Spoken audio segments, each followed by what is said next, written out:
the missing fighter and the desperate search. Beerus's planet was suffused with a heavy, suffocating aura. The tournament of power was mere hours away, and Universe 7 was missing its 10th warrior. Majin Buu was fast asleep, utterly unresponsive despite Hercule's desperate attempts to wake him. Beerus paced back and forth, his purple tail flicking furiously, threatening to destroy entire solar systems with a stray flick of his wrist.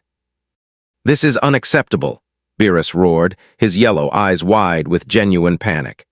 "If Universe 7 gets erased because Buu decided to take a nap, I will destroy him, wake him up, and destroy him again.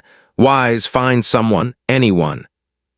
Goku stood nearby, scratching his spiky black hair with a nervous chuckle. "Well, Lord Beerus, we could try asking Frieza like we talked about, but I guess bringing back a cosmic tyrant on short notice might be a bit risky." "No," Beerus snapped. "Frieza is untrustworthy. We need someone strong, someone who won't betray us the second Grand Zeno blinks." Wise, calmly holding his divine staff, tapped the bottom against the marbled floor. The glowing orb atop his staff pulsed with a soft, ethereal light. "If I may suggest, Lord Beerus, I have been scanning the low-frequency mortal realms in remote sectors, places outside the usual reach of Supreme Kai Shin's supervision." Shin blinked, looking slightly embarrassed. "Sector 284B? But that sector has almost no divine Kai detected. It's mostly mundane civilizations." "Precisely," Wise smiled softly, his eyes twinkling. "No divine Kai, no extraordinary magic, and yet..." My staff registered an anomaly. A physical force so concentrated, so incomprehensibly absurd, that it briefly altered the spatial fabric of its local planet during a minor conflict. Vegeta crossed his arms, leaning against a nearby pillar with a grunt of disdain. "Absurd! A mortal with high physical strength without Kai is useless in the null realm. Kai control is everything." "Perhaps," Wise replied gracefully. "Or perhaps physics simply gives up in his presence. Shall we take a look?" With a tap of his staff, a projection hovered in the air. On the glowing screen, a bald man wearing a bright yellow jumpsuit, a red cape, and rubber gloves was walking out of a local supermarket holding a plastic bag full of groceries.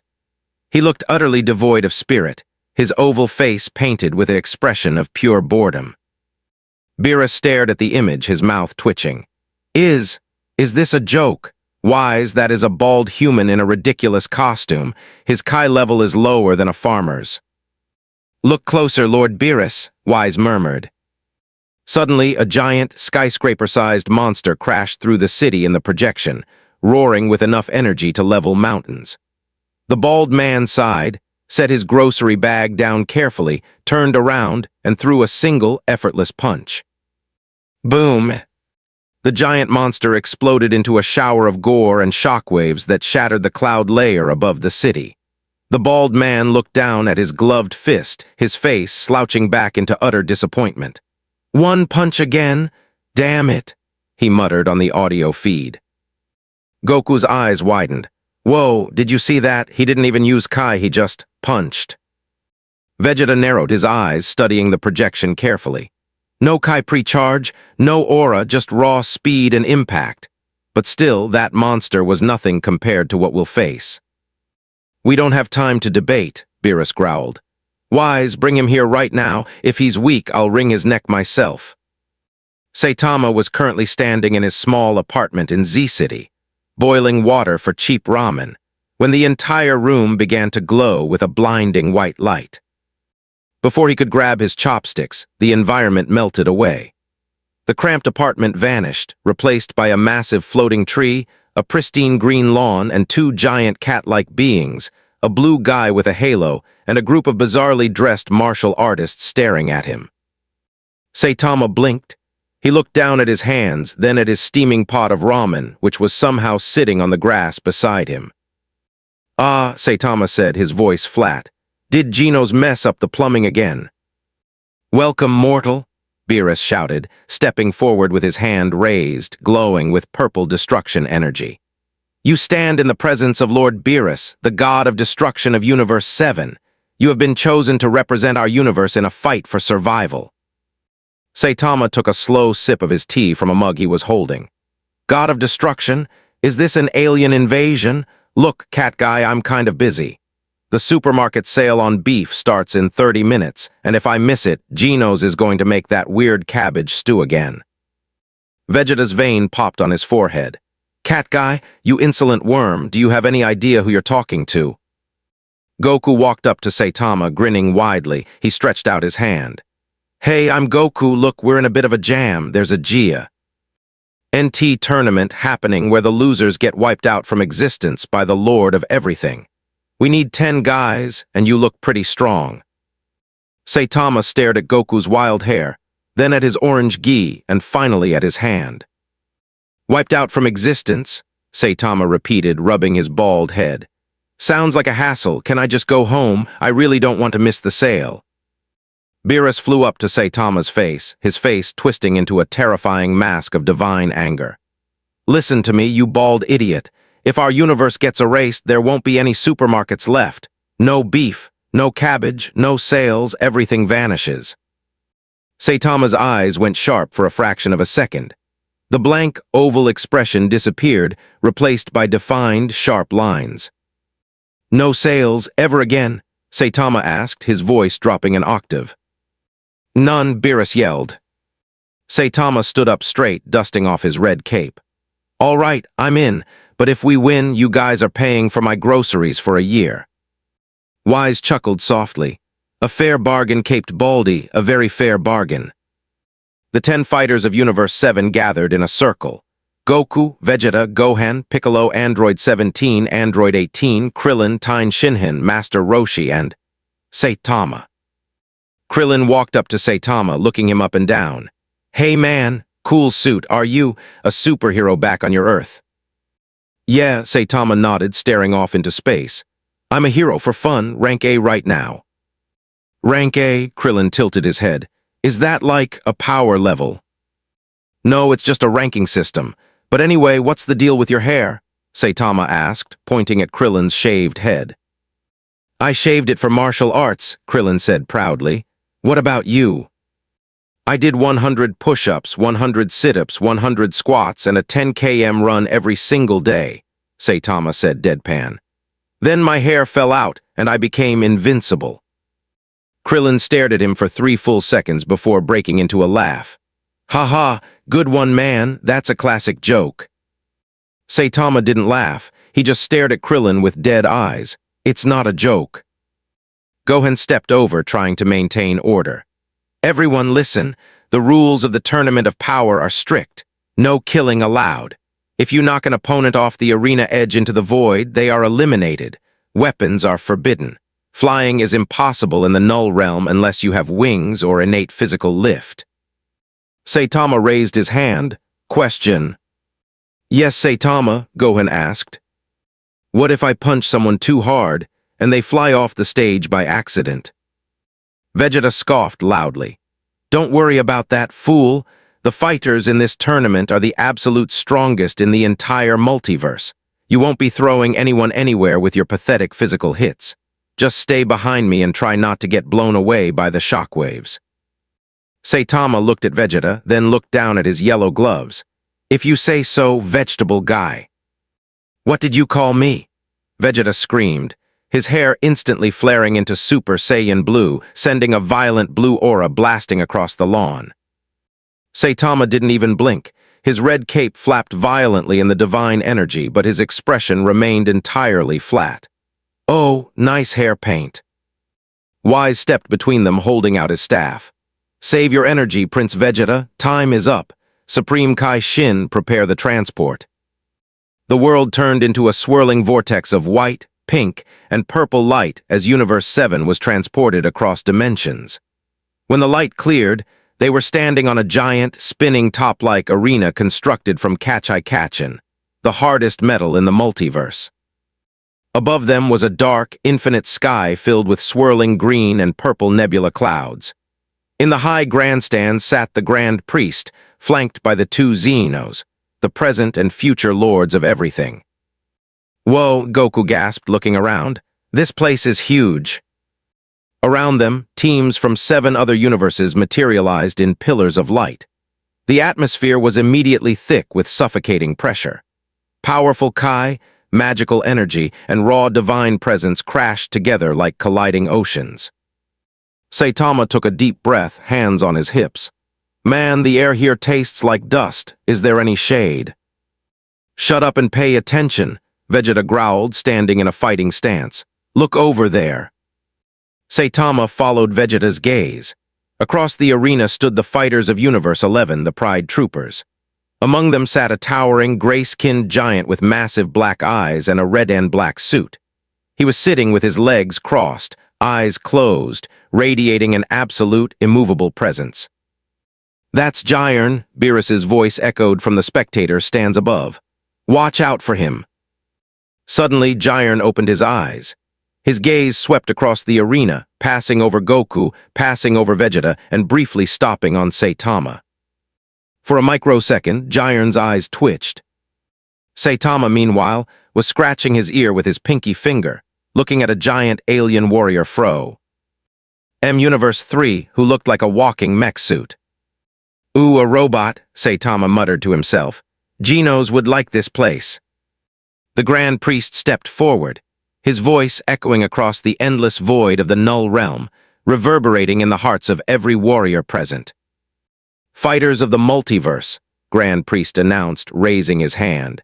The tournament of power shall now begin. The survival of your universes rests upon your strength. Let the battle commence. Gong! The massive chime echoed. The entire arena exploded into absolute chaos. The opening salvo. The second the gong echoed through the infinite expanse of the Null Realm, the ground beneath 80 fighters shook with apocalyptic force. Energy blasts of every color, crimson, azure, emerald, and pitch black, streaked across the Catch-a-Catchin arena like falling stars. Explosions erupted in quick succession, turning the air into a furnace of compressed air and lingering plasma. Form a perimeter, Gohan shouted over the deafening roar of battle, his voice firm and commanding. We stick together, teamwork is our greatest advantage. Goku, however, was already gone, his face lit up with pure excitement as he rushed toward a group of alien warriors. Vegeta scoffed, turning his back on the group. Teamwork is for the weak. I'll eliminate these insect universes myself. Within 3 seconds, Universe 7's carefully rehearsed strategy disintegrated. Saitama stood right where he had been placed, completely oblivious to the cataclysm unfolding around him. A massive fireball passed 3 inches above his bald head, singeing the air, followed immediately by a rain of razor-sharp Kai blades. Man, Saitama said flatly, casually sidestepping a stray energy blast that demolished a 50-foot stone pillar behind him. People here really have no spatial awareness. Someone's going to lose an eye. Hey, Baldy, look out! Krillin yelled, dodging a series of laser beams from a Universe 4 combatant. Before Krillin could reach him, a shadow loomed over Saitama. It was narrow-eyed, 3-headed brute from Universe 3, towering over 20 feet tall with limbs made of dense, metallic alloy. The creature let out a guttural roar, rearing back a giant fist wrapped in crackling red electricity. Target acquired, organic life form with 0 power signature, the creature's mechanical core blared.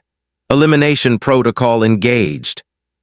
The giant fist came down like a falling meteor, striking Saitama square on top of his head. Boom! The shockwave cracked the Catch-a-Catchin ground for 50 meters in every direction. A massive cloud of gray dust billowed into the air, masking the impact zone. In the spectator grandstands, Beerus grabbed his ears and shrieked. No, you idiot! He got flattened in the first 5 seconds. Wise, I thought you said he broke physics. Wise merely smiled, taking a slow sip of tea from a floating cup. Patience, Lord Beerus, look closer. Back in the arena, the dust began to settle. The giant alien warrior stood with its fist pressed firmly into the crater, grinning with mechanical satisfaction. But as the smoke cleared, its optical sensors began to glitch. Saitama was standing in the center of the impact point. He hadn't bent his knees. He hadn't raised his arms to block. He was simply standing there, his hands resting casually inside his red rubber gloves, looking up at the colossal creature with an utterly blank expression. The heavy metallic fist was resting directly on his shiny, bald head. "Is that it?" Saitama asked, his voice completely clear, unaffected by the tons of physical pressure being driven into him. "You kind of crushed my shoulders a little, but it didn't really hurt. Are you supposed to be a hammer or something?" The Universe 3 warrior blinked its synthetic eyes. "Error. Target physical density exceeds logical parameters, increasing power output to 100%. The creature's engine roared, blue fire spewing from its back thrusters as it applied every ounce of hydraulic force it possessed. The ground beneath Saitama shattered further, but Saitama himself didn't budge an inch. "Right," Saitama sighed, lifting a single gloved hand. "My turn, I guess." He threw a short, effortless jab upward into the center of the giant's chest. There was no flashy Kai aura, no dramatic chant, just a crisp, sharp snap as the atmosphere compressed into a localized shockwave. Kaboom! The 20-foot metallic behemoth was instantly launched into the sky like a rocket, leaving behind a sonic boom that parted the dust clouds across half the arena. It arced gracefully over the grandstands and tumbled into the infinite void outside the ring, its mechanical hull smoking and dented in the exact shape of a red glove. "Fighter from Universe 3 eliminated," the Grand Priest announced calmly, his voice ringing across the null realm. Silence fell over the immediate surrounding area of the arena. Krillin's jaw hit the floor. "Master." Roshi blinked behind his sunglasses. Vegeta, who was in the middle of powering up against a Universe 2 fighter, paused and glanced back over his shoulder, his brow furrowing deep in confusion. He didn't use Kai," Vegeta muttered under his breath, his eyes narrowing as he analyzed the lingering shockwave. "Not a single drop, it was pure, kinetic momentum. How?" While the lower-tier universes were scattered by Saitama's effortless knockout, the heavy hitters of Universe 11 had already regrouped on a high ridge overlooking the battlefield. Toppo, the leader of the Pride Troopers, stood with his arms crossed over his massive chest, his long white mustache twitching in displeasure. Beside him stood Dispo, the speedster of Universe 11, and behind them, sitting in quiet, stoic meditation, was Jiren. "Did you see that, Toppo?" Dispo asked, his ears twitching as he zipped up to the ledge. "That bald guy from Universe 7 just sent a heavy-class brawler flying off the stage with a casual flick. No energy buildup at all." Toppo growled softly, his eyes fixed on Saitama, who was currently bent over looking at a small scuff mark on his boot. "An anomaly," Toppo declared, his voice deep and righteous. "A warrior who relies purely on brute, unrefined physical power without the harmony of spirit and justice. He is an insult to true martial arts." "Should I take him out?" Dispo smirked, lightning flickering around his ankles.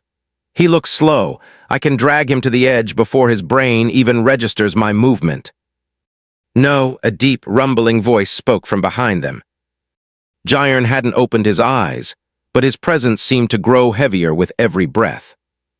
"He is not slow," Jiren said calmly, his tone devoid of all emotion. "His movements carry no wasted energy.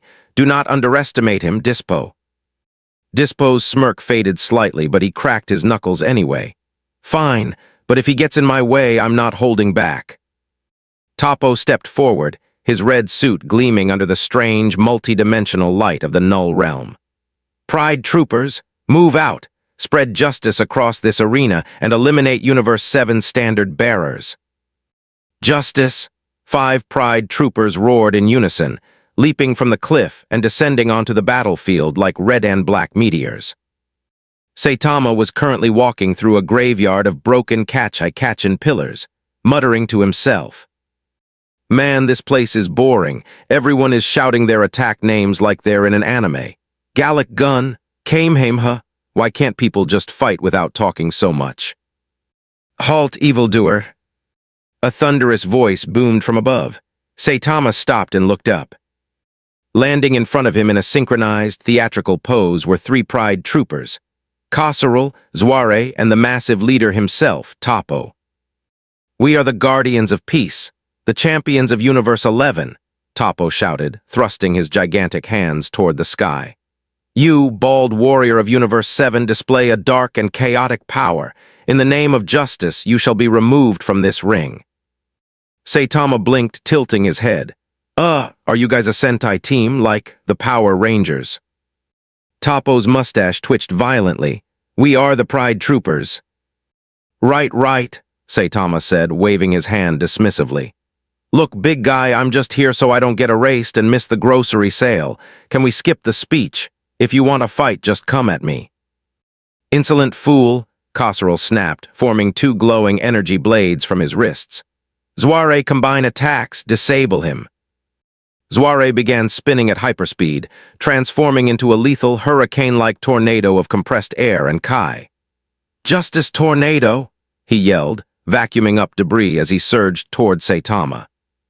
Simultaneously, Kasserl leaped into the air, slashing his Kai blades downward in a cross pattern. "Justice Saber!" The combined assault tore through the hard metallic floor, trapping Saitama in a swirling vortex of razor-sharp force and explosive energy. The ground beneath him disintegrated completely. From the grandstands, Universe 11's god of destruction, Belmod laughed, twirling his red clown nose. "Ha ha ha, excellent, teamwork and divine justice. That bald freak didn't even have time to dodge." Inside the tornado, dust and energy blinded everything. Kasserl landed gracefully beside Zuare, both of them panting slightly, expecting to see an empty hole where their opponent had been swept off the stage. Instead, as the wind died down, Saitama was sitting cross-legged in the middle of the crater. His suit was slightly dusty. His cape had a tiny tear on the fringe, but otherwise he looked completely unbothered. He was holding a small piece of broken rock, spinning it between his fingers like a coin. "That felt like a really aggressive hair dryer," Saitama remarked, looking up at them.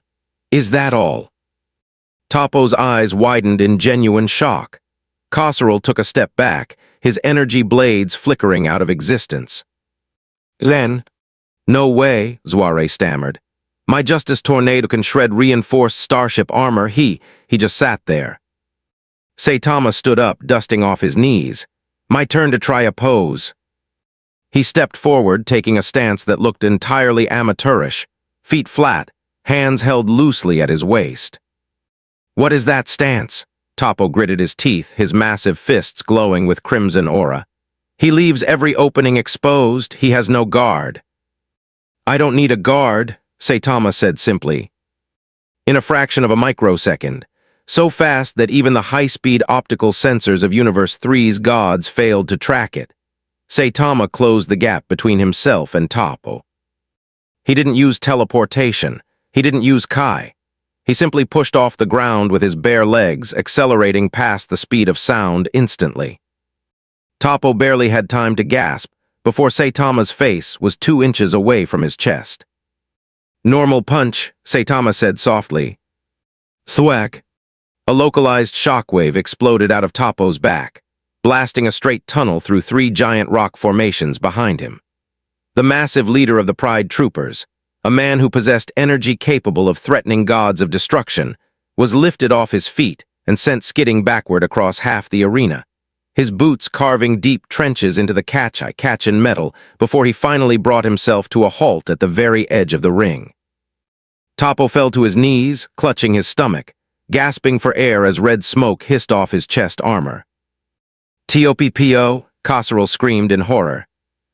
Saitama looked at his gloved fist, then looked at Toppo, who was slowly pushing himself back up with trembling arms. "Huh," Saitama muttered, his expression softening into a slight look of interest. "You took a punch and didn't explode or fly off. You're actually pretty tough, big guy." Across the arena, sitting on his high vantage point, Jiren slowly opened both of his eyes. The calm, indifferent aura around Jiren suddenly flared into a dense, terrifying crimson flame that rattled the entire Null Realm. The silent assassin, the shockwave from Saitama's punch on Toppo, was still ringing through the compressed air of the Null Realm. Across the fractured, smoke-filled battlefield, fighters from all 8 universes paused, their eyes glued to the dust settling around Universe 11's champion. Toppo, the formidable mortal candidate for God of Destruction, was on one knee, gasping for air, a deep fist-shaped dent glowing red on his armored chest. "Unbelievable," Champa, the God of Destruction of Universe 6, yelled from the grandstands, his large ears twitching. "Did you see that, Vados? That bald mortal in the jumpsuit just pushed Toppo to the brink with a single strike. Where did Beerus find such a freak?" Vados smiled, tapping her staff. "It seems he possesses no internal energy reserves at all, Lord Champa. His strength is entirely localized, dense kinetic force, a rare sight across any realm." On the arena floor, a solitary figure watched the spectacle from inside a deep purple shadow. Hit, the legendary assassin of Universe 6, stood with his hands tucked firmly into the pockets of his long trench coat. His sharp, crimson eyes narrowed as he analyzed Saitama's posture. "No stance, no aura, no defensive Kai," Hit muttered quietly to himself. Yet his physical execution is instantaneous. A target like that relies purely on momentum and reaction time. Hit's body flickered. In a fraction of a second, he vanished into thin air, stepping through the fabric of time itself. Saitama was currently standing near a jagged rock pillar, looking around with a bored expression. "Man, everyone keeps stopping to stare," Saitama grumbled, scratching his cheek with a red rubber glove. "Is there anyone here who actually wants to fight, or are we just going to keep giving speeches?" Suddenly, the world around Saitama changed. The color bled out of the sky. The chaotic sounds of energy blasts, crumbling rock, and screaming warriors dropped into an eerie, absolute silence. The universe froze into a monochrome canvas. Floating dust particles hung suspended in midair like static specks of glass. Hit materialized behind Saitama, stepping smoothly out of his pocket dimension. Time skip, 0.1 seconds. To any standard mortal, or even a god, 0. 1 second of frozen time was an eternity. It was more than enough time for Hit to strike a lethal pressure point, sever an artery, or knock an opponent clear out of the ring before their brain could register a single neuron firing. Hit raised his hand, aiming his index and middle fingers directly at the back of Saitama's neck, the precise junction where the brainstem connects to the spine. "It's over," Hit thought calmly, thrusting his hand forward with calculated, lethal precision. Tap. Hit's fingers struck, but instead of crushing muscle or shattering bone, Hit felt as if he had driven his fingers straight into a wall of solid neutron star material. The sheer force of his own strike vibrated back through his arm, sending a sharp, numbing shock up his shoulder. Hit's eyes widened in genuine shock. Inside frozen time, where movement was supposed to be physically impossible for anyone but himself, Saitama slowly began to turn his head. Creak! Saitama's neck turned with a slow, deliberate motion. His oval, cartoonish eyes shifted backward, locking directly onto Hit's trembling face. "Hey," Saitama said inside the frozen temporal dimension. "Why are you poking my neck? That kind of tickles." Hit's heart skipped a beat. "He's moving inside my time skip. Impossible." Before Hit could process the impossibility of what was happening, the 0.1 second window expired. Time snapped back into motion with a loud crack that vibrated across the arena floor. Hit instantly leaped backward 20 feet, landing in a low, defensive stance, his hands coming out of his pockets for the first time since the tournament began. Sweat beaded on his purple forehead. Saitama turned around completely, rubbing the back of his neck. "What was that?" Everything went black and white for a second. "Is the lighting in this place broken?" Goku, who had been fighting two warriors nearby, paused and zipped over to Saitama's side in a flash of instant transmission. "Whoa, Hit," Goku grinned, looking between the assassin and Saitama. "Are you fighting Saitama now? Be careful, man. His physical hits are unlike anything I've ever felt." Hit didn't answer Goku. His eyes remained locked on Saitama. "How did you react to me? I stepped into a realm where time does not flow for mortals." Saitama tilted his head, looking completely blank. "Time realm? What are you talking about? You just stood behind me real fast. I just turned around. He didn't use Kai to force his way in, Hit thought, his mind racing. He didn't use magic, he simply accelerated his body fast enough to bridge the temporal gap, pure, unadulterated speed. Hit gritted his teeth. His aura flared into a deep, icy purple energy. The space around him began to warp and distort as he pushed his technique past its absolute limits. "I have stored time," Hit declared, his voice echoing with dual tones. "I can create a parallel spatial dimension that exists outside this ring. You cannot touch what does not exist in your timeline." Hit slipped into his phantom dimension. To everyone watching in the arena, Hit was visible, standing right in front of Saitama, but his body was transparent. An intangible ghost existing a fraction of a second in the future. "Try to strike me now," Hit's voice echoed from everywhere and nowhere at once. Saitama stared at the ghost-like image of Hit. He pulled his fist back slowly.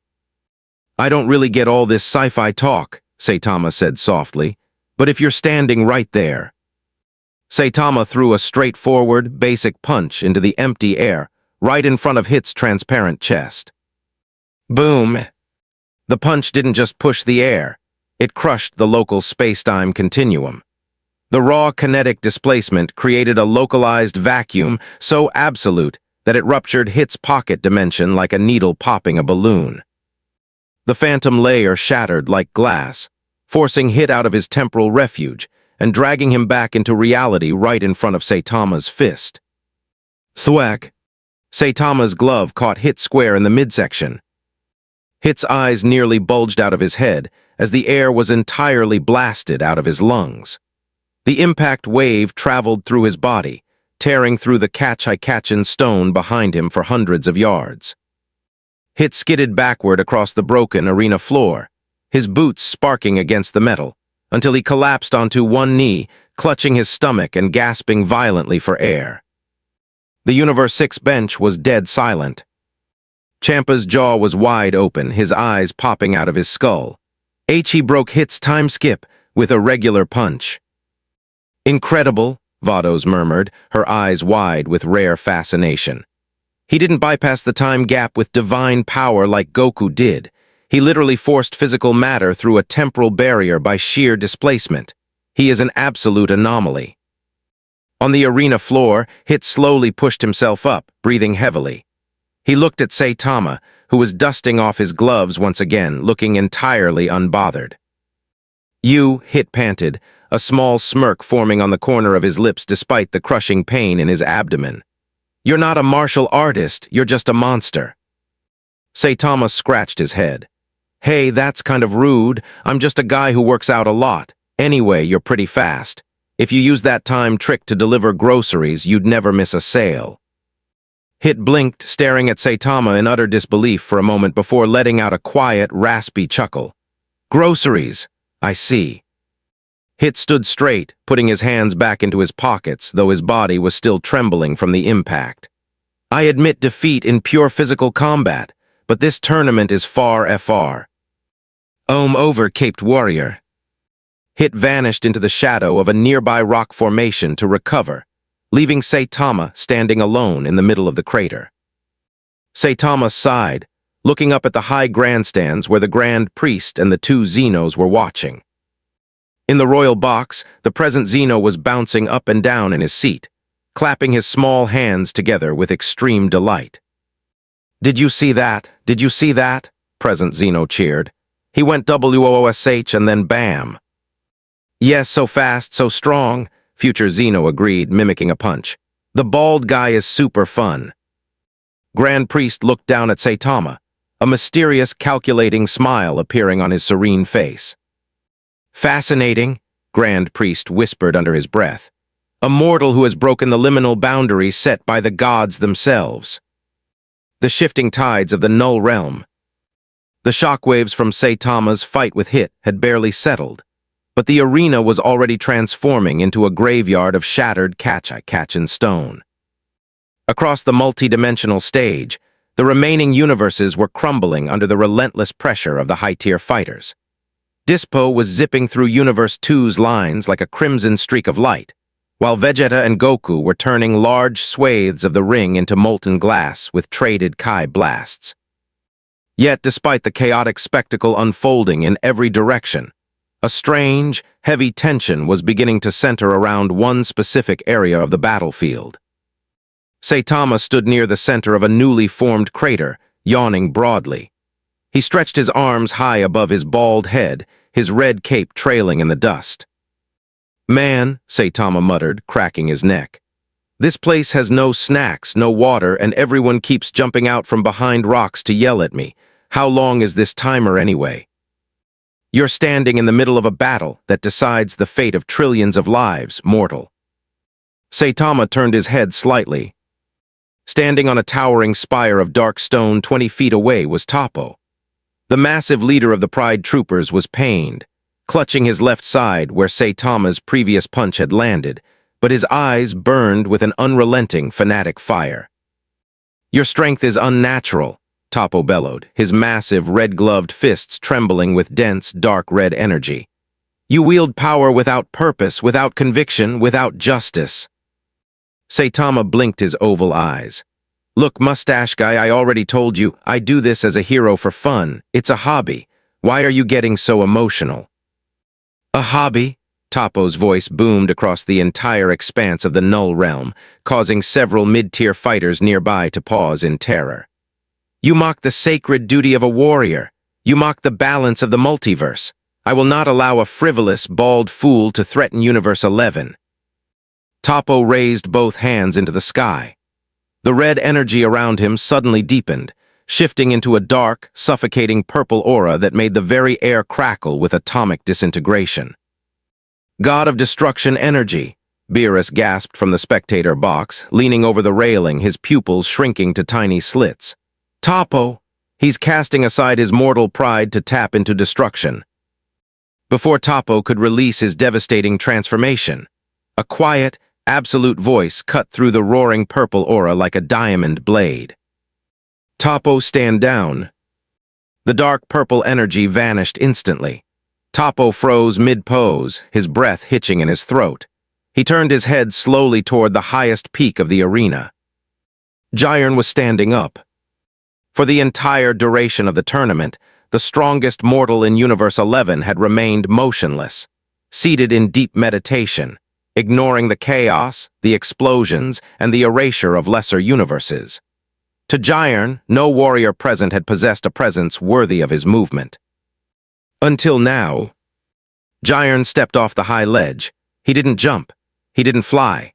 He simply walked forward onto empty air, and as his heavy boots touched the void, an invisible wave of pure pressure rolled across the arena floor. Boom!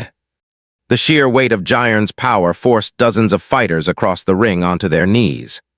Goku, who was in the middle of trading blows with a Universe 4 fighter, instantly snapped his head around, his Saiyan instincts screaming in warning. He's finally moving," Goku breathed, a mixture of intense excitement and raw dread washing over him. Vegeta landed beside Goku in a flash of Super Saiyan Blue, his knuckles white, his teeth gritted. "Kakarot, look at his aura. He isn't even powering up, and the entire floor is vibrating." Jiren walked past Toppo without glancing at him. His large, pitch-black eyes were locked onto a single target, the bald man in the yellow suit who was currently trying to clean a speck of dirt out from under his thumbnail. "Jiren," Toppo whispered, stepping back respectfully. You will fight him yourself." "He is an obstacle," Jiren said softly, his voice void of anger, passion, or excitement, an anomaly that must be absolute removed. Jiren stopped 10 feet away from Saitama. The contrast between the two fighters was almost absurd. On one side stood Jiren, a towering titan of dense, perfectly sculpted muscle, radiating a heat so intense that the ground beneath his feet was slowly liquefying into molten glass. His presence was like an active volcano held in check by absolute discipline. On the other side stood Saitama, a slight, lean man with an oval head, a slightly ill-fitting yellow jumpsuit, and a red cape that flapped weakly in the hot air generated by Jiren's body. "So," Saitama said, looking up at the gray giant, You're the guy everyone was talking about earlier. Red suit, big muscles. You look kind of like a giant grape mixed with an alien. Jiren didn't flinch. He didn't answer the insult. He simply stared down at Saitama, his dark eyes analyzing every millimeter of Saitama's frame. You possess no Kai, Jiren observed, his deep voice carrying through the quiet arena. You possess no spirit control. You have built a wall out of raw, brute physical tissue. I did 100 push-ups, 100 sit-ups, 100 squats, and a 10 km run every single day, Saitama said flatly, repeating his routine for the second time that day. It works. You should try it.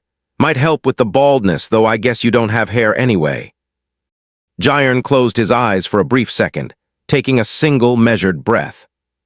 Strength built on physical effort alone has a limit, Jiren said, opening his eyes, and in that split second the air between them exploded. FWOSH. Without moving an arm, without shifting his legs, Jiren unleashed a glare, a wave of compressed kinetic force driven purely by his eyes. The invisible punch tore through the air with the speed of a solar flare, striking Saitama square in the chest. Kaboom! The impact launched Saitama backward like a cannonball. He slammed through 3 solid stone spires, tore a 100-yard trench through the catch-a-catchin bedrock, and finally crashed into a massive cliffside at the edge of the arena, burying him under hundreds of tons of falling debris. The Universe 11 spectator bench let out a collective sigh of relief. HMPH, Belmod, the clown god of destruction, grinned widely, crossing his red arms. See that? That is the power of Jiren. He doesn't even need to raise a fist to crush trash like that. That bald freak never stood a chance. Goku and Vegeta rushed to the edge of the crater, staring into the thick cloud of gray dust. Damn it, Vegeta growled. Was that it? Was he just all talk? No, Goku said, his Super Saiyan blue aura flickering nervously around his body. Look closer, Vegeta, look at the dust. Inside the mountain of fallen rubble, the rocks began to shift. A single yellow-clad arm pushed a 3-ton boulder off to the side like it was a foam pillow. Saitama stepped out of the crater, dusting off his shoulders. His cape was torn slightly at the edge, and his yellow suit had a faint scorch mark on the chest, but his skin was completely unblemished. Saitama looked down at his chest, then looked up at Jiren with an expression that wasn't bored anymore. It wasn't anger either. It was something far rarer for Saitama, curiosity. Hey, Saitama said, his voice dropping into a lower, sharper register as his facial features shifted from cartoonish ovals into crisp, chiseled lines. That punch! You didn't even use your hands. Jiren's eyes narrowed slightly. He brought his hands out from behind his back and raised his massive fists into a traditional fighting stance. You survived my glare, Jiren said calmly. You are indeed strong, but strength without absolute isolation is meaningless. Saitama took a step forward. The ground beneath his red boot didn't crack. It simply compressed, absorbing his weight as he settled into a relaxed, forward-leaning stance. Finally, Saitama whispered to himself, a tiny, almost imperceptible smile tugging at the corner of his mouth. Someone who might actually need more than one punch. The clash of absolute titans. The atmosphere inside the Null Realm transformed completely. The air grew impossibly thick, crackling with static energy and burning heat that radiated outward from Jiren's body. Every single fighter left on the stage stopped their battles. Goku, Vegeta, Gohan, and even the Pride troopers retreated several hundred meters back, unable to stand anywhere near the epicenter of the force being generated. This pressure, Vegeta gritted his teeth, shielding his face with his arm as his Super Saiyan blue aura flickered against the sheer wind pressure. It's absurd. Neither of them is even using Kai-based transformations, yet the entire realm is shaking. Jiren shifted his weight forward. Without a sound, he vanished. Boom! A shockwave shattered the catch-I-catchin floor into millions of levitating fragments, as Jiren materialized directly in front of Saitama. His right fist, glowing with a sun-like red energy, was already midway through its arc aimed squarely at Saitama's jaw. Saitama's instincts snapped to life. He leaned his head back by a fraction of an inch. FWOSH.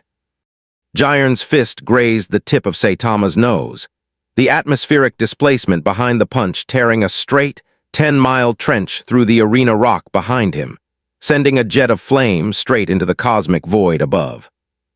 Before Jiren could retract his arm, Saitama countered with a swift, horizontal jab. Thwack! Jiren brought his left forearm up just in time. Saitama's glove collided with Jiren's guard, producing a deafening sonic boom that shattered every loose rock within a 2-mile radius.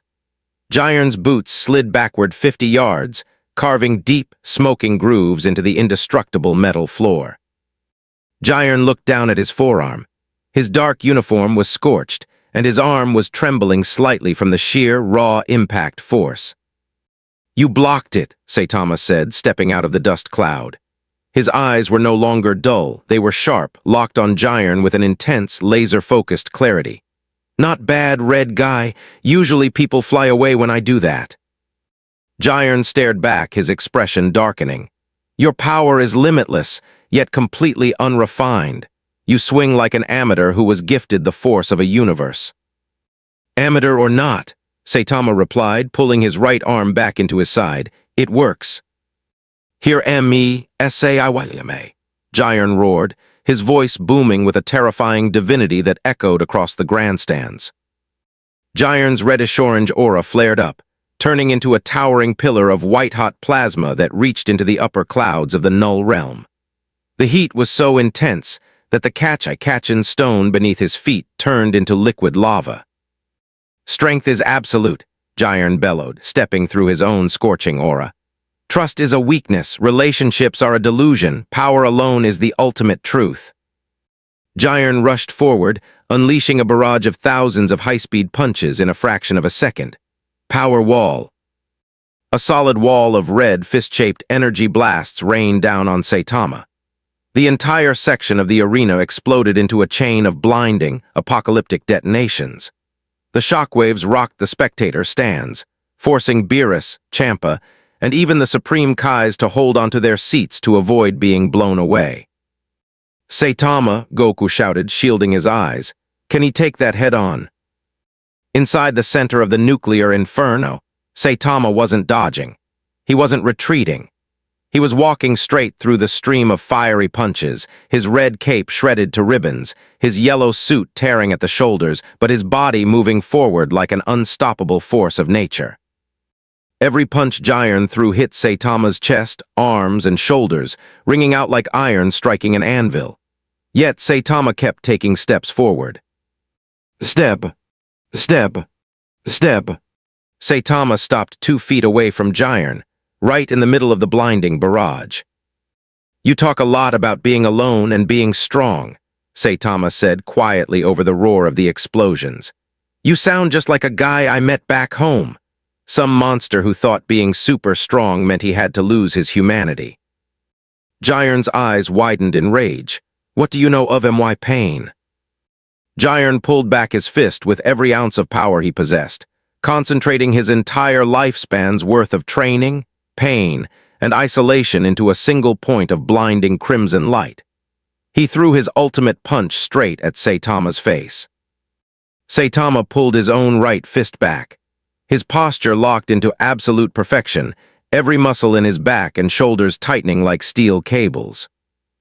"I don't know your pain," Saitama said, his voice ringing crisp and cold across the battlefield. "But I know what it feels like to be bored because no one can give you a real fight. Thanks for giving me a little fun." A serious series. The air in the null realm stopped moving. The wind died instantly. The multi-dimensional light overhead warped around Saitama's fist as the atmospheric pressure collapsed into a single point. A serious punch. Boom. The 2 punches did not collide. Saitama's punch met Jiren's fist 3 inches before contact, but the air pressure generated by Saitama's serious punch completely swallowed Jiren's crimson energy. The shockwave didn't just blow away dust, it parted the literal fabric of the null realm sky. The swirling green and purple nebula clouds floating miles above the arena were instantly sliced in half. leaving a multi-million-mile-wide, clear line stretching across the dark void of the cosmos. The entire floating arena tilted 30 degrees under the sheer kinetic momentum. "What is that?" Belmont shrieked, falling out of his chair in terror as the spectator grandstands rattled violently. His physical punch is altering the atmosphere of an empty dimension. "Incredible," Present Zeno screamed I, in pure joy clapping his hands rapidly. "The sky cracked, the sky cracked."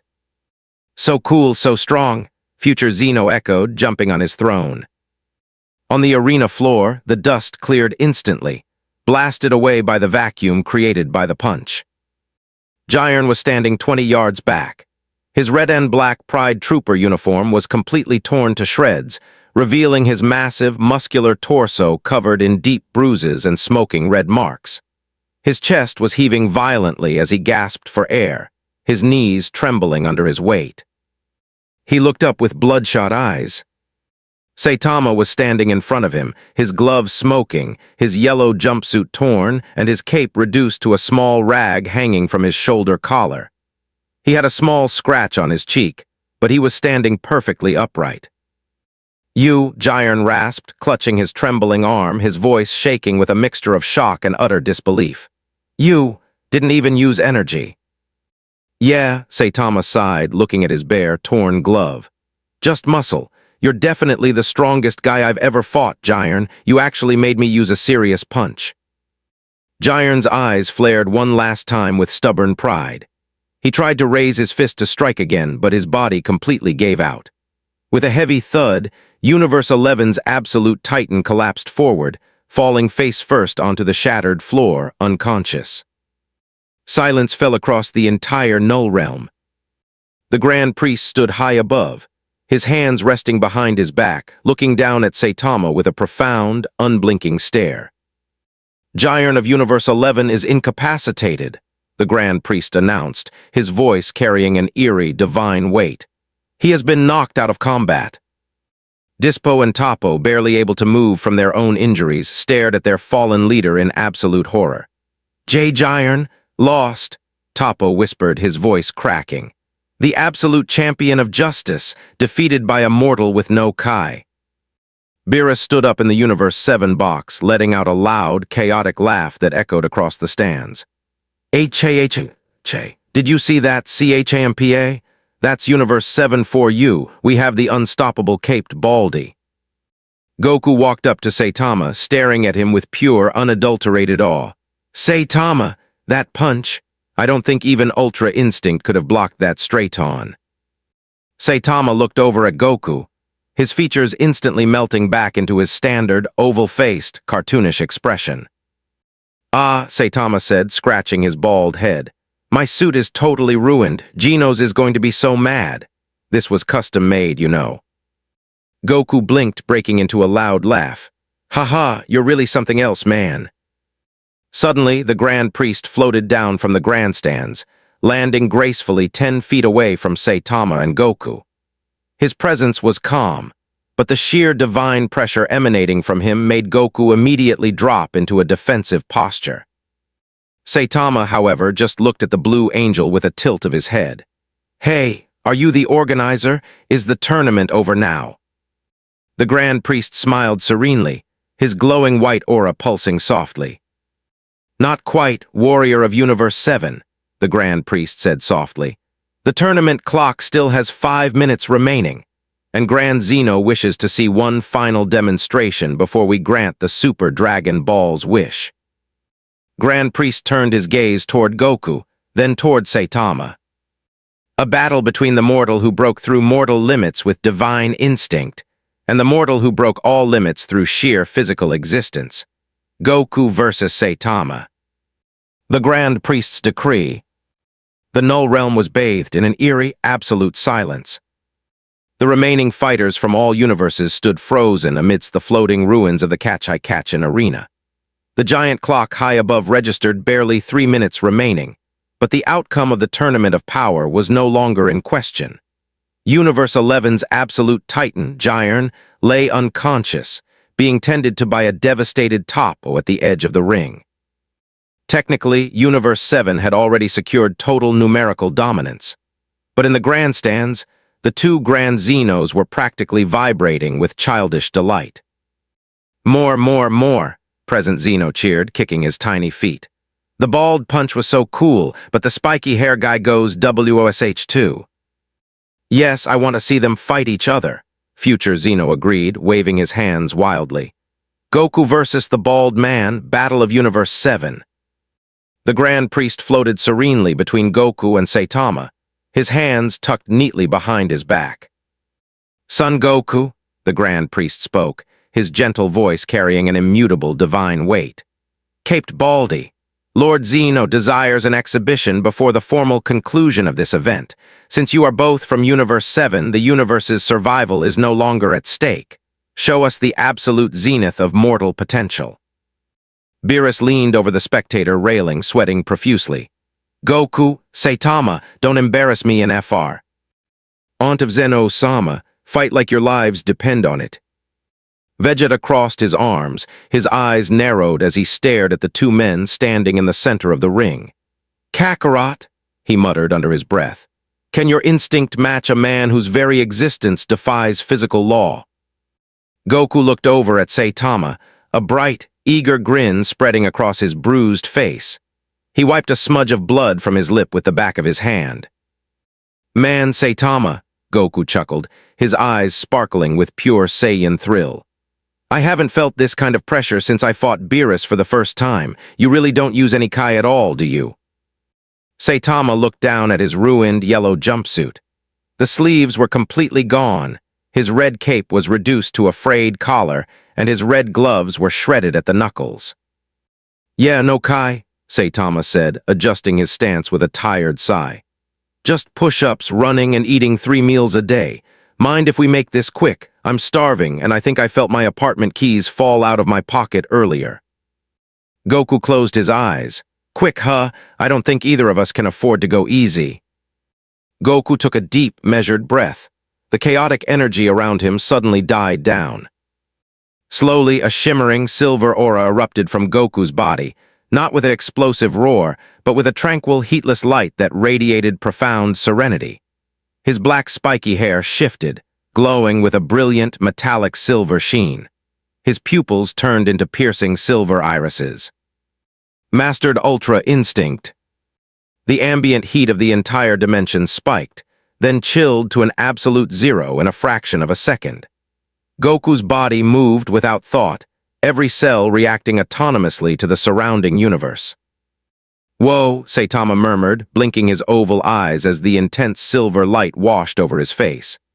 Your hair changed color again. Silver this time. Looks kinda fancy. Goku didn't answer with words. He didn't need to. In less than a microsecond, Goku bridged the 50-foot gap between them. He didn't cross the distance. It was as if space itself folded to accommodate his step. Tap. Goku was instantly in front of Saitama, his silver-clad fist driving straight toward Saitama's solar plexus. Saitama's eyes narrowed into crisp, sharp lines.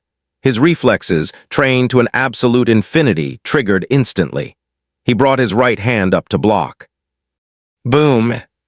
The collision generated no flash of light, but a physical shockwave tore through the bedrock beneath them, instantly vaporizing the remaining rubble into atomic dust. Saitama felt the force of the strike propagate through his forearm. He's fast, Saitama thought, a rare spark of excitement igniting in his chest. He's moving without any setup. It's like his body is dodging and attacking at the exact same time. Goku unleashed a flurry of strikes. Left hook, right jab, sweeping low kick, each movement executed with absolute divine perfection. Saitama ducked, parried, and wove through the silver barrage. To the naked eye of the onlookers, Goku was a blinding cloud of silver light, while Saitama was a yellow streak moving in seamless sync, blocking dozens of God's-level blows per millisecond. Thwack, thwack, bang. Incredible, Gohan gasped from the sidelines. Goku is utilizing complete, unconscious reaction, but Saitama is matching him purely through hyper-accelerated physical perception.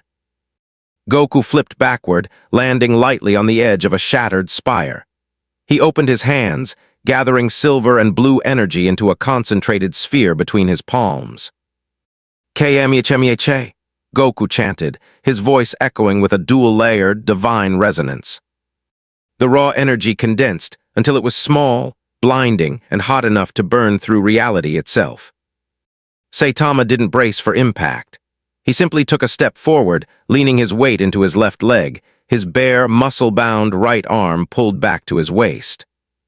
Goku thrust his hands forward. A concentrated pillar of silver-blue divine energy blasted across the ring, tearing a void through the air as it surged toward Saitama. Saitama met the god-killing beam head-on. Consecutive normal punches. Thwack. Saitama threw hundreds of light-speed jabs directly into the center of the Kamehameha. The sheer kinetic air pressure generated by his fists acted as a physical shield, shattering the divine energy beam into millions of sparkling, harmless fireworks that rained down across the null realm. Through the bursting shower of silver light, Goku descended from above, his eyes glowing with pure silver fire. He concentrated every drop of Ultra Instinct Kai into his right fist, aiming a direct strike at Saitama's head from a blind spot. Saitama sensed the air displacement above him. He pivoted on his heel, looking up just as Goku's fist came down. For a split second, time seemed to freeze once more. Goku's Ultra Instinct, the body's absolute ability to dodge any threat, screamed a sud. An unprecedented warning. Every cell in Goku's body shuddered with an instinctual primal dread. Saitama was pulling back his fist for another strike. Goku's body, acting entirely on pure autonomous survival instinct, forced him to alter his trajectory in midair, twisting his spine violently to bypass Saitama's counterpunch. FWOSH. Saitama's punch missed Goku by an inch. The mere wind displacement from the bare fist tore through the sky behind Goku, blowing away the remaining cosmic clouds for light years into the distance. Goku landed 20 feet away, panting heavily, his silver aura flickering slightly as sweat dripped down his nose. My body dodged on its own, Goku thought, his heart thumping wildly against his ribs. Not because it saw an opening, but because it knew that if that punch hit me clean, Ultra Instinct wouldn't save me. Saitama lowered his hand, looking at Goku with a genuine smile. Hey, spiky guy, Saitama said softly. You're really good at dodging, that was close. Before either warrior could take another step, the giant clock suspended in the null realm chimed with a deafening, echoing ring. The multi-dimensional light overhead flashed red, signaling the end of the competition. Time is up, the Grand Priest's voice reverberated across the infinite void. The tournament of power has officially reached its conclusion. Goku's silver aura faded instantly, his hair reverting to its normal black color as he dropped to his knees, chuckling softly and catching his breath. Man, time ran out. I was just getting warmed up. Saitama stood up straight, stretching his arms over his head. Ah, good. My legs were starting to feel a little stiff anyway. Present Xeno and future Xeno floated down from their grandstands, flying in small circles around Saitama and Goku. That was so cool, so awesome, present Xeno cheered. You both went bam and swoosh, future Xeno added, giggling. Grand Priest landed beside them, smiling warmly. With 7 universes eliminated or incapacitated, Universe 7 stands as the undisputed victor of the Tournament of Power. Caped Baldy, as the fighter who demonstrated the highest physical contribution, the privilege of making the wish upon the Super Dragon Balls falls to you. In the dark sky above the arena, 7 planet-sized, golden orb-like Super Dragon Balls began to glow brightly. Super Shenron, a golden dragon so massive that entire galaxies looked like specks of dust along its winding tail, materialized, filling the dimension with a staggering divine presence. The Supreme Kai Shin stepped forward nervously. Saitama, you must speak the wish in the language of the gods. What would you have us ask Super Shenron? Beerus leaned down, sweating profusely. Wish back the erased universes, you fool. That's what Goku promised, and Zeno-sama expects a selfless heart. Saitama looked up at the giant golden dragon. He looked at Goku, then at the exhausted fighters of Universe 11, Universe 6, and the others sitting in the grandstands. Saitama scratched his chin, his oval face returning to its complete, unbothered state. "Hey," Saitama said, looking at Wise. "Can your dragon bring back all those universes that got wiped out? It's no fun if there's no one left to have sails in those other places." Goku grinned broadly, giving Saitama a thumbs up. "I knew you were a good guy, Saitama." Grand Priest nodded approvingly. "A noble request." He turned to Super Shenron and chanted the ancient divine tongue. The golden dragon roared, a wave of warm, restoring light spreading across the entire multiverse. One by one, the erased universes were restored to existence, their fighters and gods of destruction reappearing in their respective realms unharmed. Wise tapped his staff, surrounding the universe 7 fighters in a protective cube of white light. "It is time to return home, everyone." Saitama stepped inside the light cube, looking back at the Null Realm one last time. "Hey, Goku." "Yeah," Goku asked, stretching his arms behind his head. "If you ever find a place that has a really good coupon sale on beef, let me know." Goku laughed loudly, slapping Saitama on the shoulder. "Deal, and next time we fight on Earth without a timer." With a flash of blinding light, Universe 7 vanished from the Null Realm, leaving behind a legendary tale of the bald hero who shook the multiverse with a single punch. An unsettling anomaly. The white light of Wise's transportation cube flickered, swirling violently as Universe 7 traversed the dimensional boundaries back toward Earth. Goku was stretched out on his back, rubbing his sore shoulders, while Vegeta stood silent in the corner, staring intently at Saitama's back. Saitama was casually pulling at his torn red cape, trying to knot the tattered edges back together. "Hey, Wise," Goku called out, turning his head. "Is it just me, or is the warp taking a lot longer than usual?" Wise paused, his divine staff glowing faintly as he stared into the swirling vortex of hyperspace outside the cube. His usual light-hearted expression had vanished, replaced by a subtle, sharp furrow of his brow.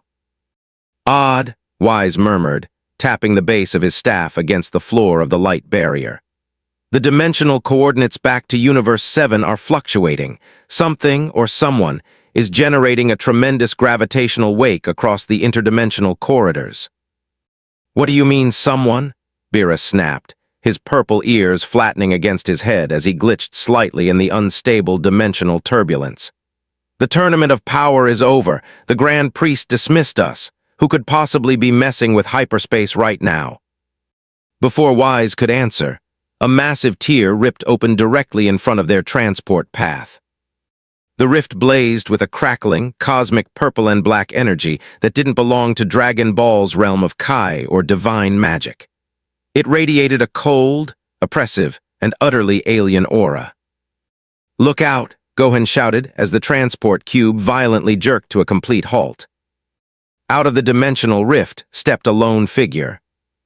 He was tall, covered in a sleek obsidian and silver alien exoskeleton, with glowing energy veins pulsing across his shoulders and arms.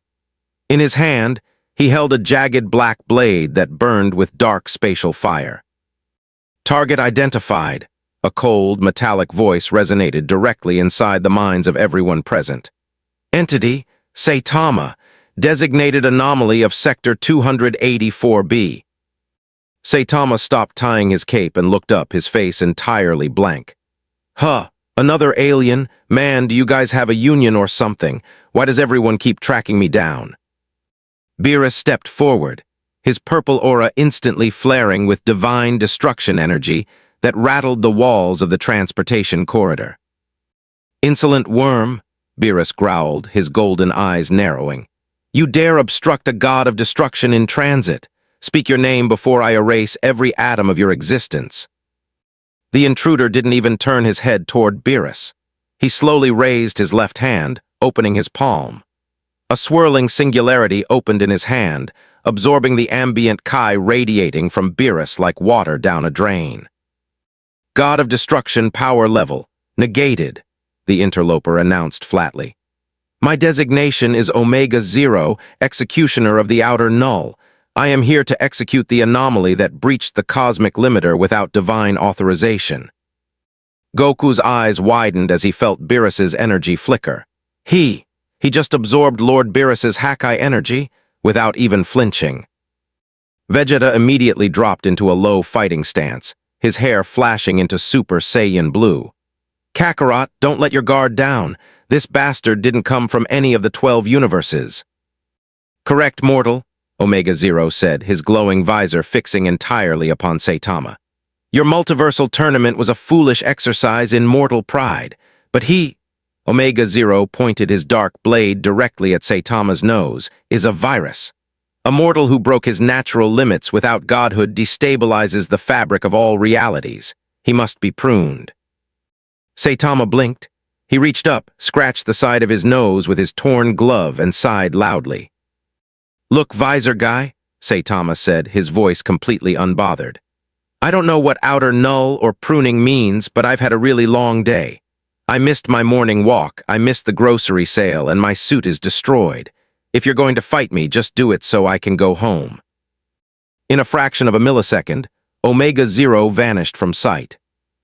Unlike Hit's time skip or Goku's instant transmission, Omega Zero didn't move through time or space. He erased his physical existence from one point and manifested at another.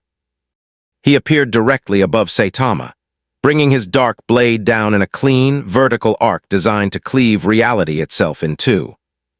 Slice. The spatial corridor split wide open, revealing the terrifying, endless void between dimensions behind them. Yet the blade stopped 3 inches above Saitama's bald head. Saitama had simply raised 2 fingers, catching the edge of the multiversal void blade between his index and middle finger. Clang! A shockwave of raw kinetic pressure exploded outward, shattering the dimensional rift around them into millions of glowing purple shards. Omega Zero's glowing visor twitched violently as his internal threat scanners overloaded with red warning signals. Structural integrity of void blade, 0.0001%, Omega Zero's mechanical voice glitched. Impossible! The blade is composed of compressed dark matter. It cannot be stopped by organic tissue. Nice sword, Saitama said flatly, his facial features suddenly sharpening into chiseled, serious lines. Reminds me of a guy back home who called himself Atomic Samurai. But honestly, your grip is a little weak. Saitama gave his 2 fingers a slight twist. Crack! The dark spatial blade shattered into tiny fragments of black dust that drifted away into hyperspace.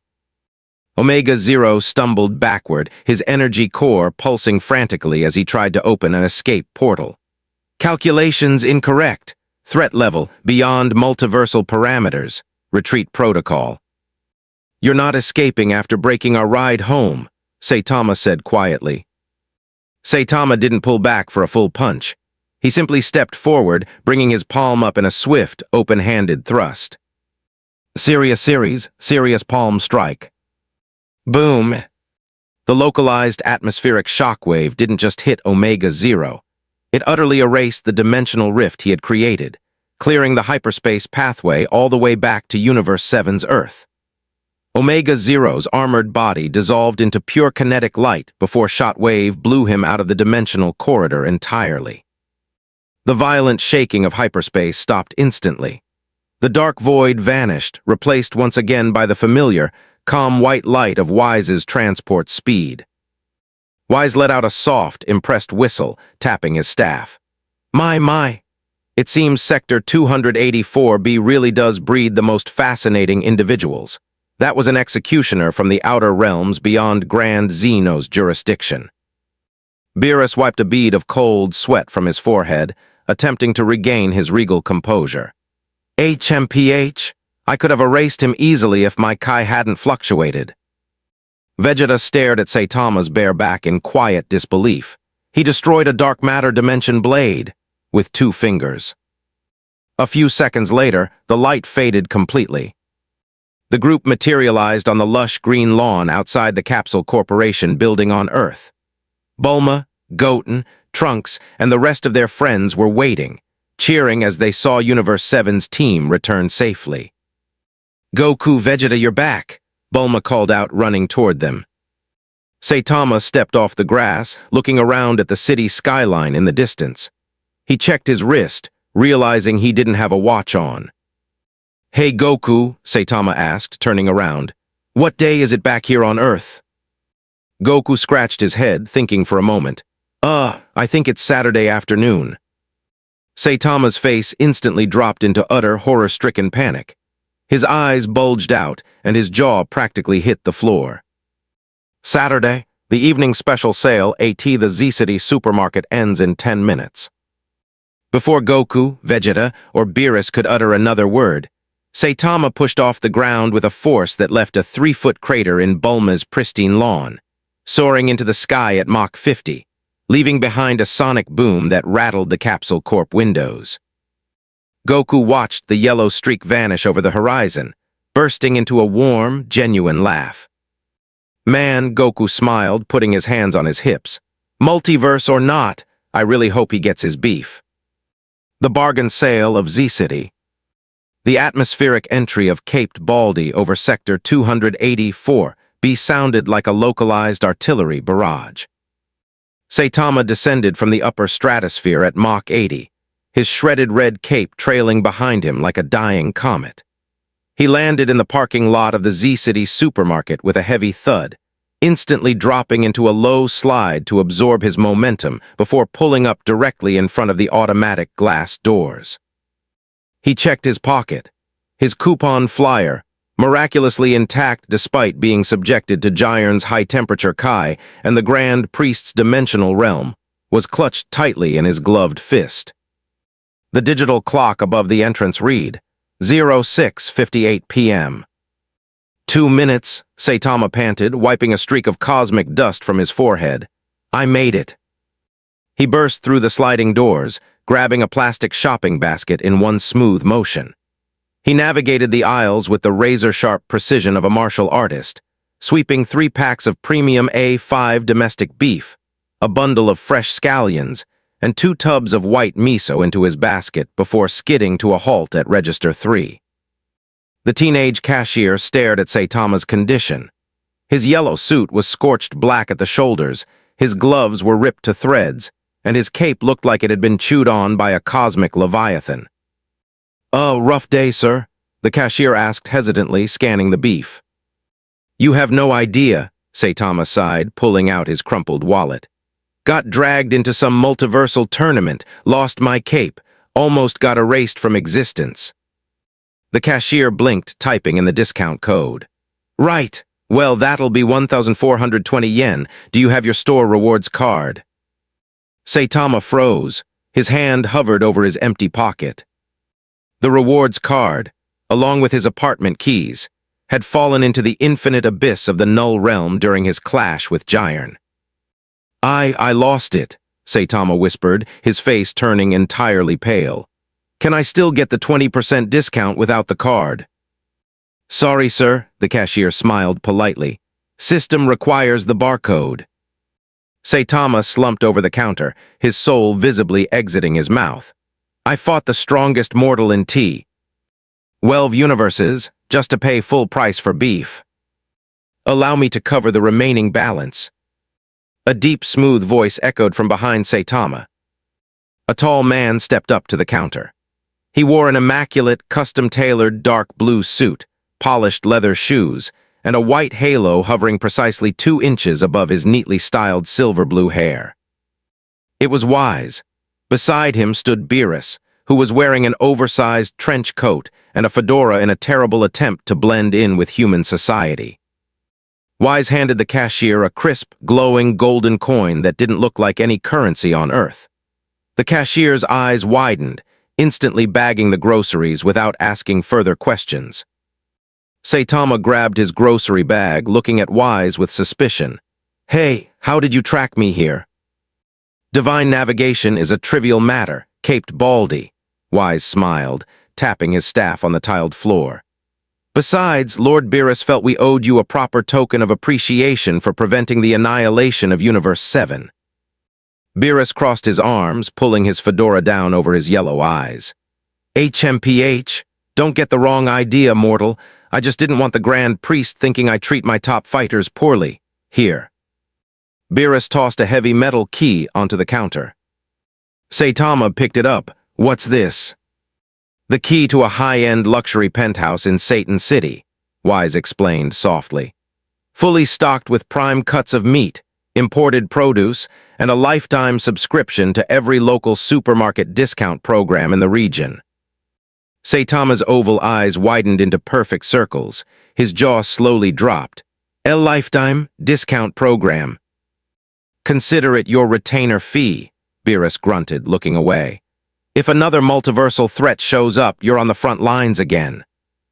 An hour later, inside Saitama's small, cramped apartment in the ruined district of Z-City, the smell of fresh beef broth filled the room. Genos, Saitama's cyborg disciple, sat cross-legged on the tatami mat, meticulously scanning his master's torn jumpsuit with advanced optical sensors. Sensei, Genos said, his mechanical voice buzzing with intense concentration. The radiation residue on your suit is unprecedented. My core sensors are detecting localized traces of godly Kai, high-density Catch-I-Catchin microfragments, and spatial warp signatures that exceed our world's entire scientific framework. Yeah, well, Saitama said, slurping a noodle from his bowl. The guys there were pretty tough. One guy turned into silver hair, another guy kept screaming about justice, and some big purple cat bought me groceries. Genos took out his notebook, writing at hyperspeed with a pen that produced small sparks. Fascinating, Genos muttered, his eyes glowing bright yellow. So this tournament of power was a multi-dimensional battle royal orchestrated by divine entities, and you defeated their ultimate warrior using a single serious punch. Pretty much, Saitama said flatly, though I had to punch a hole through the sky to get the air pressure right. I see, Genos nodded solemnly, slamming his notebook shut. Your strength has once again bypassed the fundamental laws of thermodynamics. I must upgrade my incineration cannons to match 5% of your atmospheric shockwave output. Sure, Saitama mumbled, reaching for another slice of beef. Just don't blow up the kitchen again. Suddenly, the ambient temperature inside the apartment plummeted. The steam rising from Saitama's soup bowl froze in midair. The soft glow of the television screen flickered, casting weird, distorted shadows against the paper sliding doors. Genos instantly leaped to his feet, his core roaring to life as incinerator ports opened along his shoulders and arms. Sensei, high-energy intruder detected directly outside the balcony. Saitama didn't get up. He just chewed his beef slowly, looking toward the window. Standing on the narrow outdoor balcony, floating 3 inches above the concrete railing, was a figure draped in a ragged, dark green cloak. The figure stepped through the glass window as if it were made of liquid smoke, landing silently on the tatami floor. He pulled back his hood, revealing a young man with wild, spiky black hair, a jagged scar across his cheek, and intense, dark eyes that carried the weight of an entire race's tragic history. Around his waist was a strange, fur-like green pelt. Saitama blinked. Hey, the front door was unlocked, you know. The young man didn't answer immediately. He looked at Saitama's bare hands, then at Genos's glowing weapons, before bowing his head slightly in a gesture of raw, unrefined respect. My name is Broly, the young man said, his voice deep and raspy, as if he rarely used it to speak. A man named Goku sent me. Genos kept his palms aimed at Broly's chest. State your purpose, Saiyan intruder. Why has Son Goku directed you to Master Saitama's private residence? Broly looked directly into Saitama's eyes, a S. Strange, flickering green aura pulsing briefly around his muscular frame. Goku said, Broly paused, struggling to find the right words. He said if I ever lose control of my power again, there is only one man in the multiverse who can stop me without killing me. Saitama stared at Broly for 3 long seconds. Then he looked down at his bowl of soup, which was currently frozen solid. Man, Saitama sighed, setting his chopsticks down. Can't a hero just eat his dinner in peace? A tense encounter. The small apartment in Z-City felt uncomfortably cramped. Broly stood tall, his massive frame nearly touching the low ceiling, his eyes scanning the modest room with a mixture of curiosity and deep-seated unease. Genos maintained his combat stance, his internal sensors whirring loudly as they attempted to process the sheer, staggering density of the energy contained within the calm young man before them. "Sensei," Genos whispered, his voice laced with rare mechanical urgency. "My scanners are failing to compute an upper threshold for this individual's biological energy output. His dormant power signature rivals the cosmic entities you described from the Null Realm." Saitama, however, was currently using a small wooden spoon to tap at the ice crust that had formed over his soup. "Hey, Broly, right?" Saitama asked, looking up. "Did Goku send you here right now on purpose, because my beef broth is completely ruined?" Broly looked down at his own large, calloused hands, his expression softening into one of genuine guilt.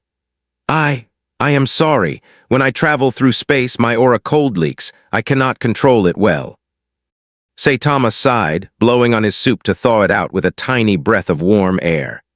It's fine. So what did Goku mean about you losing control?"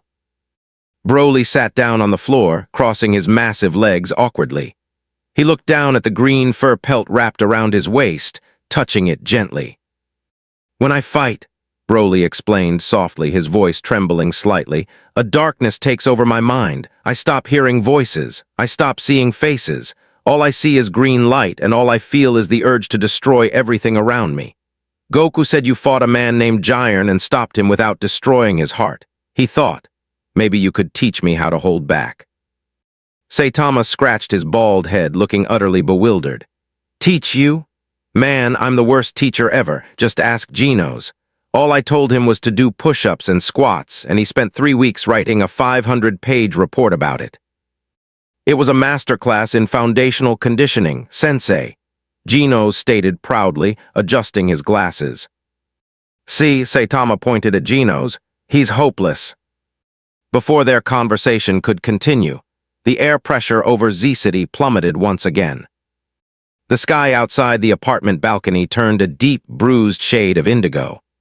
A massive, saucer-shaped starship, draped in the dark purple emblem of the reborn Frieza Force, descended through the cloud layer, hovering directly over the ruined district. An amplified voice boomed from the ship's external speakers, echoing across the entire city. "Attention, Earthlings. By order of Lord Frieza, this sector is now designated for resource liquidation. Hand over the Saiyan fugitive known as Broly, or this entire quadrant will be reduced to cosmic dust." Broly's head snapped toward the window. At the mention of Frieza's name, something inside Broly snapped. The green pelt around his waist rustled as his veins swelled against his tan skin. His dark, gentle eyes lost their pupils, flushing into a solid, blinding yellow hue. "Frieza," Broly growled, his voice dropping 3 octaves into a guttural, demonic roar. Boom! A column of emerald green fire erupted from Broly's chest, completely vaporizing the roof and upper floor of Saitama's apartment building in an instant. "Sensei," Genos shouted, deploying his thrusters to dodge the initial energy blast. Saitama was standing in the middle of the roaring green pillar of light, holding his bowl of soup in one hand, while his yellow suit flapped violently in the rage-fueled tempest. "Ah, come on," Saitama yelled over the deafening roar of Broly's power. "I just paid the deposit on this place." Broly's transformation was instantaneous and terrifying. His muscles expanded to grotesque proportions, his hair flaring into a wild, glowing chartreuse mane. The raw, unrefined power of the legendary Super Saiyan surged into the upper atmosphere, parting the storm clouds and causing earthquakes that shook the entirety of Sector 284B. Broly unleashed an explosive wave of Kai blasts, the eraser cannon, firing hundreds of green plasma spheres indiscriminately in every direction. The high-tech alien starship hovering in the clouds was instantly caught in the crossfire, exploding into a massive fireball before its crew could even initiate a retreat. The stray energy blasts rained down toward the populated sectors of Z-City. "This is bad," Genos yelled, raising both palms toward the sky. "Maximum power incineration." Before Genos could fire, a yellow blur passed him. Saitama didn't attack Broly. Instead, he moved around the city at hyperspeed, leaping from rooftop to rooftop, casually slapping the giant green Kai blasts into the sky with the back of his hand like tennis balls. Thwack bang pop. Every single explosive sphere was redirected safely into the upper atmosphere, detonating harmlessly in the stratosphere like brilliant green fireworks. Within 5 seconds, Z-City was completely secured. Saitama landed back on the ruined, scorched concrete floor of what used to be his living room. He set his bowl of soup down on a surviving piece of wooden table, turned around, and looked up at the towering, green-haired behemoth floating 10 feet above him.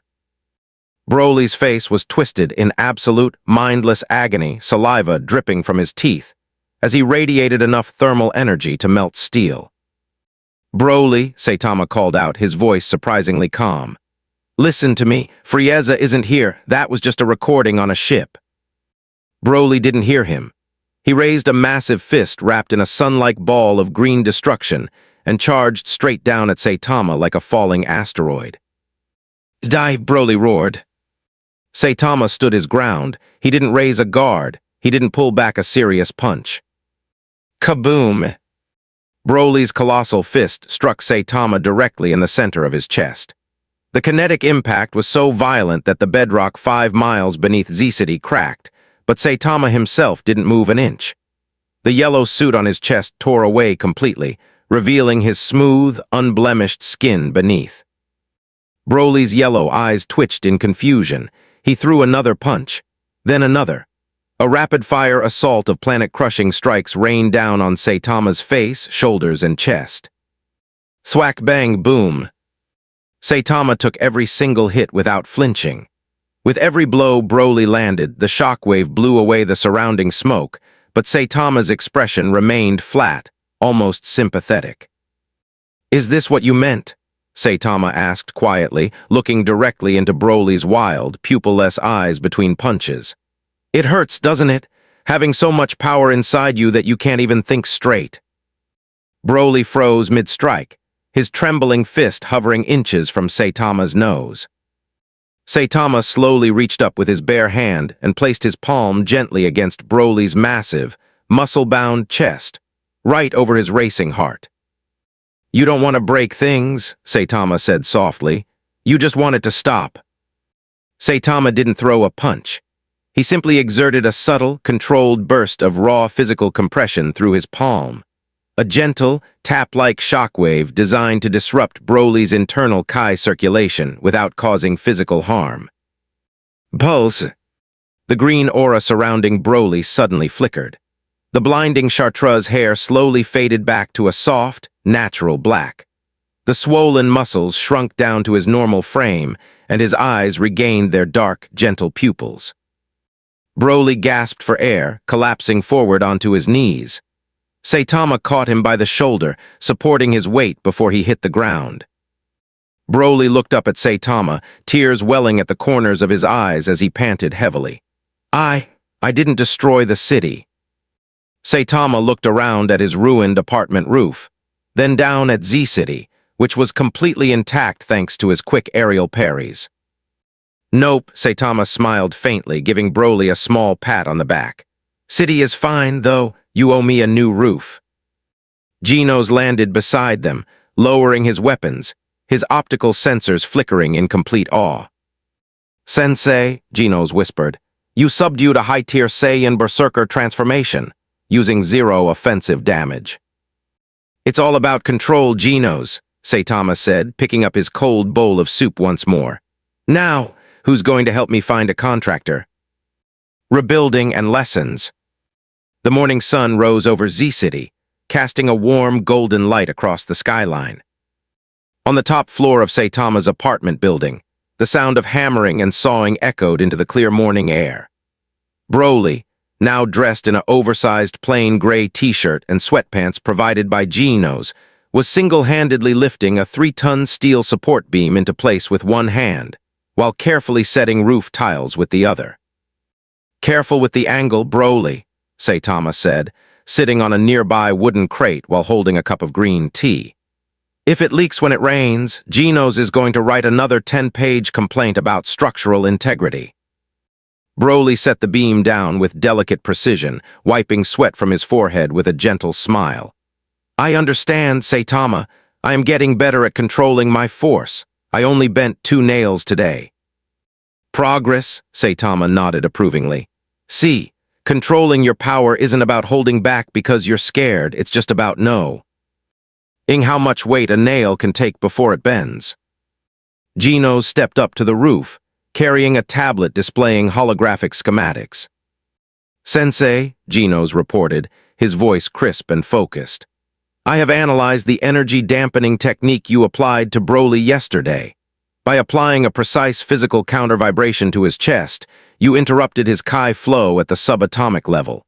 It was an absolute display of biomechanical mastery."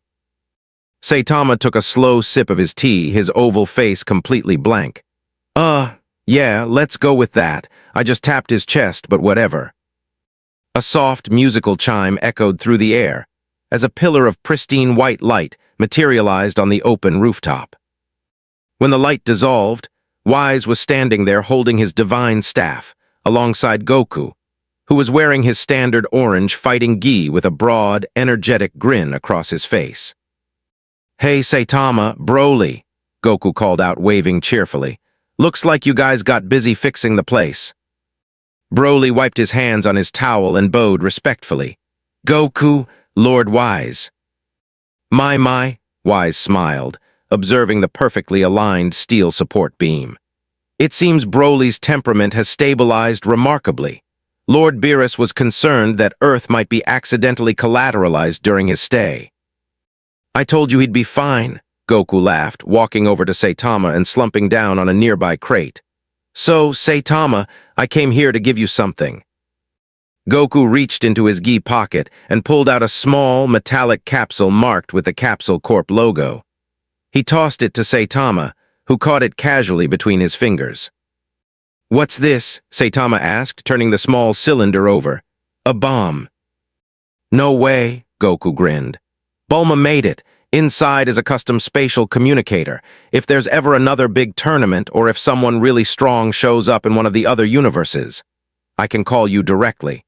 And it also has a built-in VIP pass for the grand supermarket chain in Satan City. Unlimited 50% discounts." Saitama's eyes instantly transformed into sharp, shining diamonds. He held the tiny capsule like it was the most precious relic in the entire multiverse. 50% off forever," Saitama whispered, his voice trembling with pure, unadulterated emotion. "Goku, you really are a good guy." Goku stood up, stretching his arms toward the blue sky. He looked at Saitama with a deep, quiet respect in his dark eyes, a look shared only between martial artists who have peered into the infinite depth of ultimate power. "You know, Saitama," Goku said softly, his playful demeanor shifting into serious focus. "When I fought Jiren, I felt like I reached the peak of what a mortal could achieve through transformations and divine Kai. But watching you proved that there are no walls, no limits, just raw, endless potential." Saitama looked down at his bare, calloused hand, the hand that had cracked the sky of the Null Realm, shattered time skips, and halted the rage of a legendary Saiyan.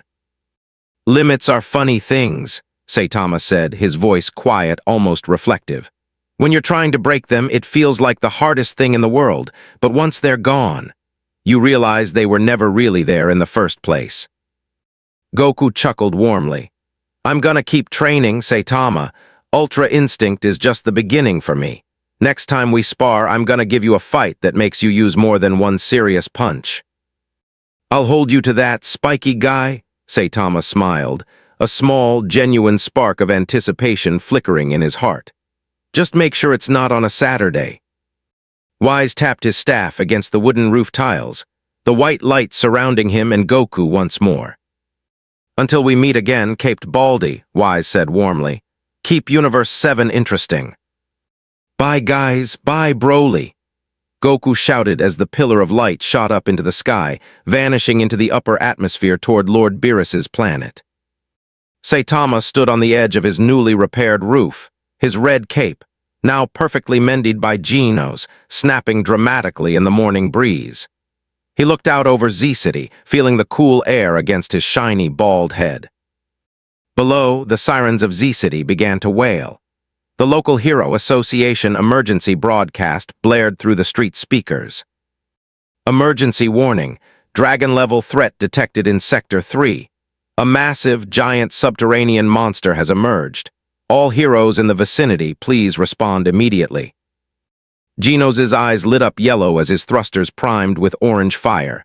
Sensei, a threat has appeared. Shall we deploy? Broly stepped forward, his dark eyes calm, confident, and entirely in control of his own boundless power. I will come as well, Saitama. I want to help. Saitama unzipped his grocery pouch, making sure his new Capsule Corp discount pass was safely tucked away. He pulled his red rubber gloves onto his hands, snapping the wrist straps into place with a crisp clack.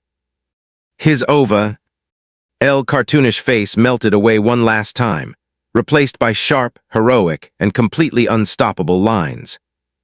All right, Saitama said, stepping off the roof ledge into the open air. Let's go be heroes.